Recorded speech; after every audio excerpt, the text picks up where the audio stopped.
Welcome to my YouTube channel Bible तफसीर। This is the 14th video of Genesis. ये पैदाइश की किताब के सिलसिले में 14वीं वीडियो है। इस बाब में इन बातों का बयान है। इस बाब में इब्राहिम का मज़ीद हाल बयान हुआ है। मुल्क माऊद में उसके हालात और किरदार का मुमी बयान। उसकी मुसाफरत आयत 1, 3, 4 और 18 में देखें, और आयत 2 में उसका माल व असबाब, आयत 4 और 18 में उसकी इबादत गुजारी, आयत 6 से 8 में उसके और लूत के दरमियान ख़ास झगड़े का बयान, उनके झगड़े की नाखुशगवार वजह, इब्राहिम की दनाई से झगड़े का ख़ात्मा आयत 8 से 9, फिर आयत 10 से 13 में लूत का इब्राहिम से रुखसत होना और सदूम को चले जाना। उसके बाद आयत 14 और बाद की आयत खुदा का इब्राहिम पर ज़ाहिर होना और मुल्क कनान उसको देने के वादे की तौसीक।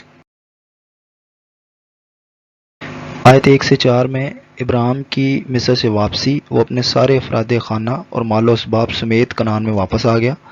उसका माल और दौलत, वो बहुत मालदार आदमी था। उसका बैतेल को जाना।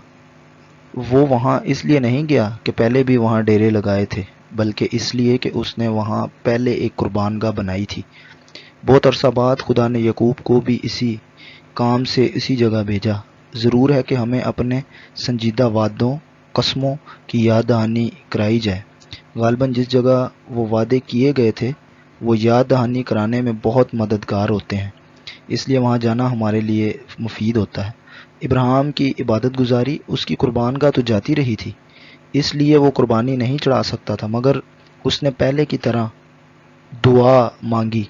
इब्राहिम अपने ईमान को मिस्र में नहीं छोड़ आया, जबकि अक्सर लोग नकल मकानी करते वक्त अपना मज़हब पीछे छोड़ आते हैं।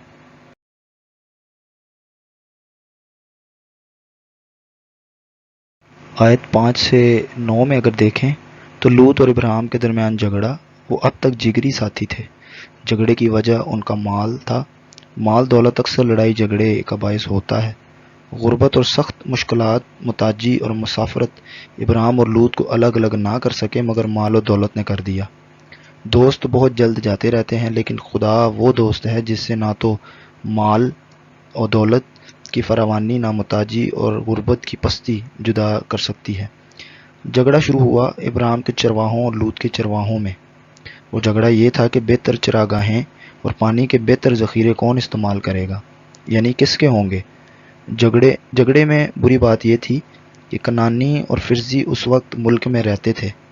इस वजह से झगड़ा बहुत ख़तरनाक और बदनामी का बायस था। ईमानदारों के दरमियान झगड़े ईमान की बदनामी का बायस होते हैं, क्योंकि इस तरह दुश्मनों को खुदावंद के ख़िलाफ़ कुफ्र बकने का मौका मिल जाता है।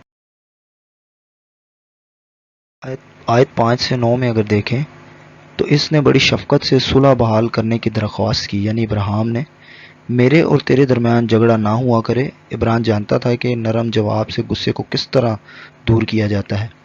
उसने सुलह जोई में पहल की। याद रखें, हम भाई हैं, हम माकूल इंसान हैं, चुनाचा अक्ल को हुक्मरान रहना चाहिए। सुलह के लिए उसका मशवरा मुनसिफाना था। हम जगह के लिए क्यों झगड़ें, जबकि दोनों के लिए काफ़ी जगह मौजूद है। इब्राहिम ने उसको उस मुल्क का काफ़ी हिस्सा पेश किया कि जो चाहे ले ले, और बाकी छोड़ा हुआ मैं ले लूँगा। अगर तू बाएं जाए तो मैं दाहिने जाऊँगा। चाहिए तो ये था कि इब्राहिम पहले चुनाव करता, और कोई वजह ना थी कि ऐसा ना होता, मगर उसने अपना हक छोड़ दिया। सुलह और अमन के लिए हार मानने पर रज़ामंद होना बड़ी फतह होती है। ये अपनी खुदी, अपने गुरूर और अपने जज्बात पर फतह होती है। आयत 10 से 13 में अगर देखें तो इब्राहिम से अलग होने पर लूत का इंतखाब नज़र आता है।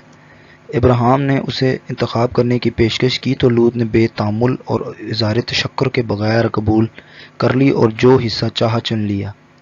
याद रखें, खुदगर्जी और शौक़ इंसान को बेअदब बना देते हैं।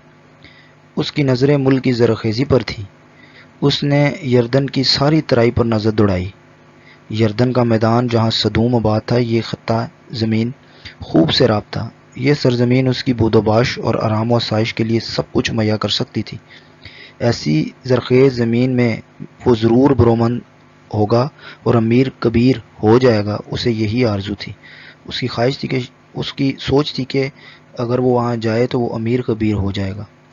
ہمارے سارے انتخابات میں یہ اصول پیش نظر رہنا چاہیے کہ ہمارے لیے بہترین چیز وہ ہے جو ہماری روحوں کے لیے بہترین ہو۔ سدوم کے لوگ خدا کی نظر میں نہایت بدکار اور گناہ گار تھے۔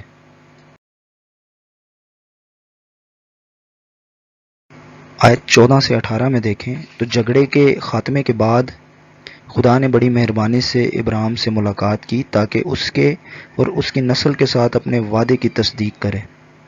صلح قائم رکھنے کے لیے ابراہیم کی عاجزانہ خود انکاری اور لوط پر بندہ پروری کے بعد، اس کے رشتہ دار کا آرام دہ ساتھ چھوٹنے اور دل کی اداسی کے بعد، اب خدا ان اچھی اور تسلی بخش باتوں کے ساتھ اس کے پاس آیا۔ لوط کے پاس شاید اچھی زمین تھی، لیکن ابراہیم کے پاس بہتر حق تھا۔